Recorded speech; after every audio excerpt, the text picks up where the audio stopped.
Now, we can easily store information in computer memory. Isn't that cool? Yeah, we can, but I have a doubt. What? When we display the stored data, it just shows the numbers and words. How will a common person know what those numbers mean? Like, is 10 my age, or the number of chocolates I ate yesterday?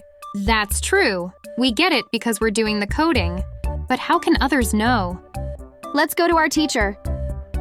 Hi, teacher. Hello, kids. What brings you here? Teacher, we have a doubt. Of course. What's the problem? Is there a way to show some information about the value we're displaying on the screen? Like, instead of just 10, can it say, Aadi's age is 10? Absolutely yes. Let's to the classroom. All right. Aadi, now open your code here. Kids, Aadi and Eve came to me with a question.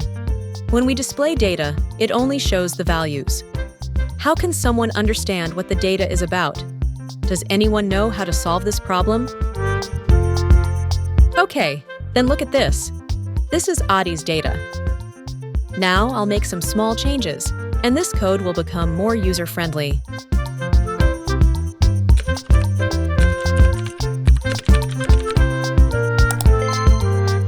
See, we added a friendly message inside the quotes.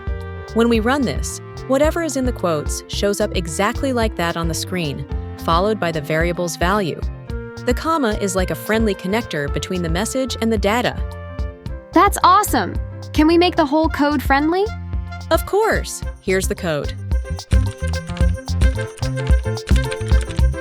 Let's check the output. Go ahead, click that button. Wow, that's so cool. That's so cool. I'm going to do this for all my codes. Great idea, Aadi. If you run into any trouble, we'll sort it out in the next class.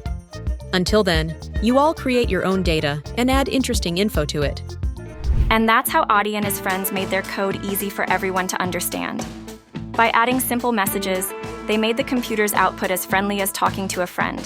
What fun thing will they learn next? Stay tuned to find out.